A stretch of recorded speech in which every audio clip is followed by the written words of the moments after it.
रत्नागिरी के छोटे से गांव में शंभू रहता था। वैसे तो शंभू एक मामूली इंसान था जो एक ढाबे में काम करता था, पर उसके पास उसकी एक छोटी जमीन थी जहां उसने सालों पहले आम के पेड़ लगाए थे।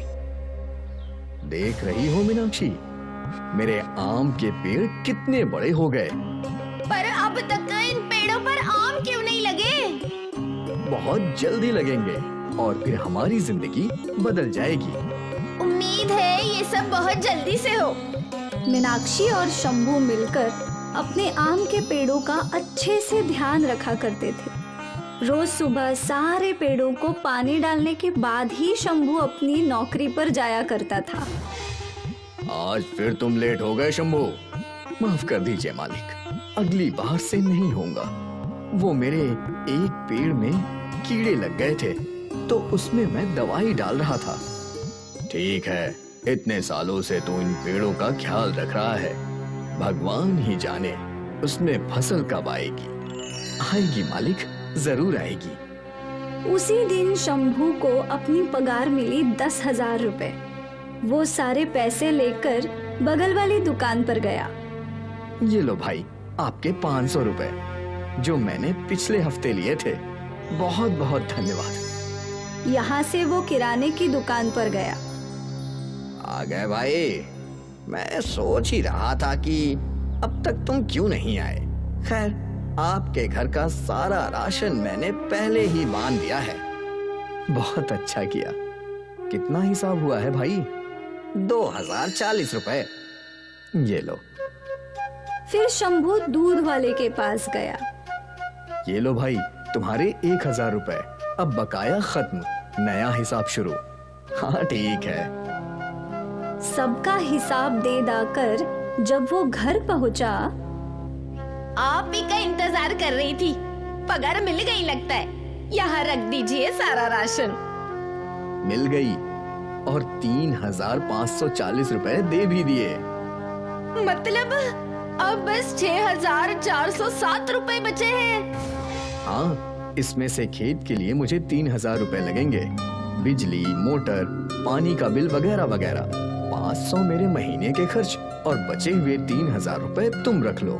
जो सामान लगे वो लाना और बाकी पैसे बचा लेना। जी ठीक है।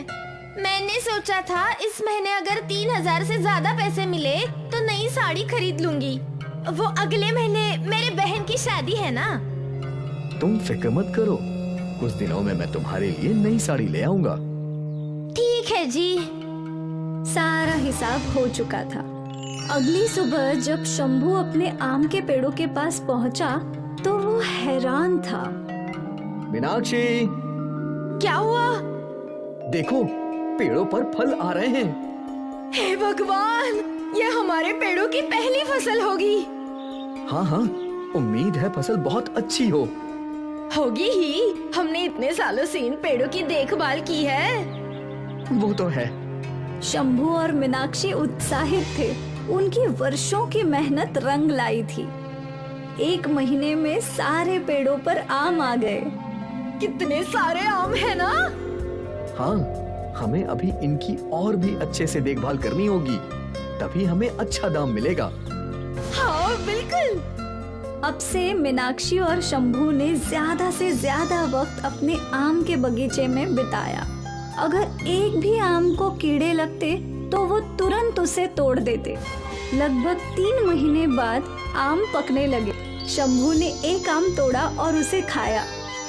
ये आम तो बहुत ही रसीले हैं मीनाक्षी, तुम भी खाओ।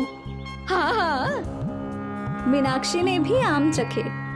सही कहते हैं लोग, सब्र का फल मीठा होता है। अब सारे आम तोड़ने होंगे।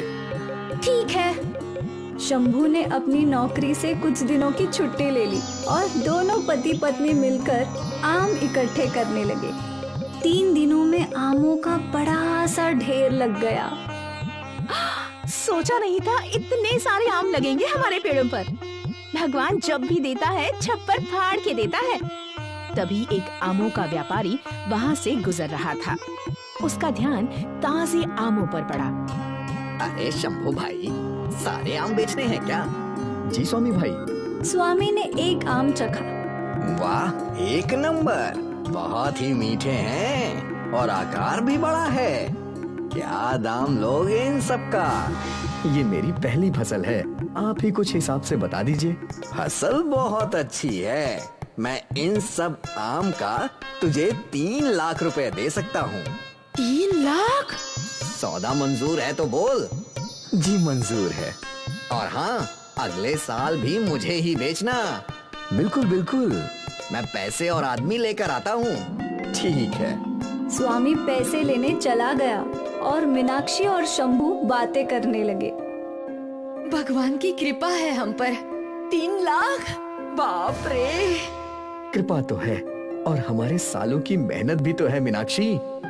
हाँ, ये मेहनत का ही तो फल है। वो दोनों स्वामी के लौटने का इंतजार कर रहे थे। कुछ देर बाद स्वामी एक टेम्पो, कुछ आदमी और पैसों के साथ लौट आया। ये लो शंभू, तुम्हारे पैसे। बहुत बहुत धन्यवाद। शंभू ने पहली बार इतने सारे पैसे देखे थे। स्वामी के आदमी आमों को टेम्पो में भरने लगे। सब कुछ हो जाने के बाद शंभू और मीनाक्षी घर लौटे। इतने सारे पैसों का हम क्या करेंगे? 1 लाख बैंक में FD रखेंगे, 1 लाख के तेरे लिए गहने बनवाएंगे और 1 लाख अगले साल के लिए बचाएंगे। 1 लाख के गहने? हाँ, जिंदगी भर मैंने तुझे दिया ही क्या है सिवाय इस मंगलसूत्र के। चल अभी गहने खरीदते हैं। अभी?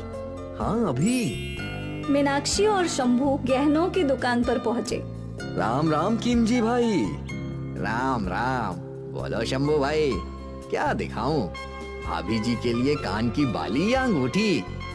आप कान की बाली भी दिखाइए, अंगूठी भी और एक हार भी। ठीक है भाई। खिमजी भाई ने पहले बालियां दिखाई।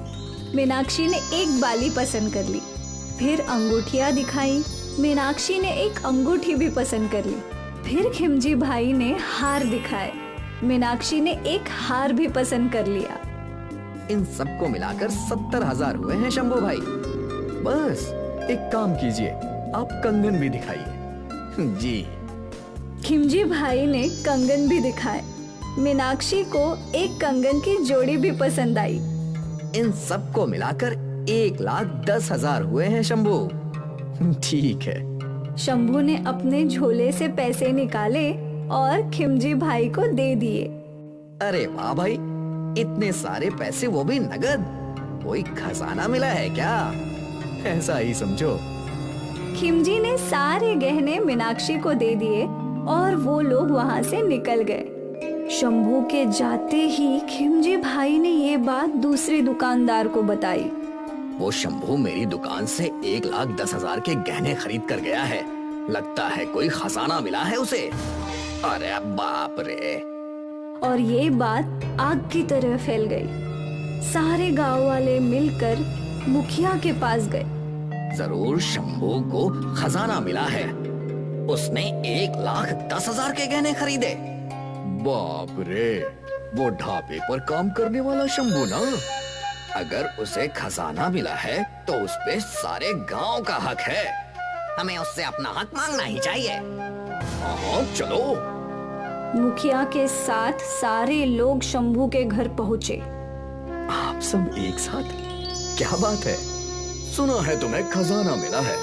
उस खजाने पर गांव वालों का भी अधिकार है। मुझे कोई खजाना नहीं मिला, तो इतने सारे पैसे तुम्हारे पास कैसे आए? वो इस साल मेरे आम के पेड़ों की पहली फसल बिकी है। 3 लाख रुपए में स्वामी भाई ने ही तो खरीदी है। झूठ है, वो कंजूस स्वामी तुम्हें एक फसल के 3 लाख देगा? कुछ भी। यकीन नहीं आता तो उनके पास चलो। सारे गांव वाले स्वामी व्यापारी के गोदाम में पहुँचे। स्वामी भाई, इन्हें बताओ कि तुमने मेरे आमों का मुझे 3 लाख रुपए दिया है। हाँ दिया है। इन्हें लगता है कि मुझे कोई गड़ा खजाना मिला है और ये अपना हिस्सा मांग रहे हैं। थू थू थू, कितने गए गुजरे हो तुम लोग। इस बेचारे ने सालों से अपने आमों के पेड़ों पर मेहनत की और अब जाकर इसके पेड़ों पर फसल उगी है। ये इसकी मेहनत की कमाई है और तुम लोग इससे हिस्सा मांग रहे हो। तुम सबको तो डूब कर मर जाना चाहिए।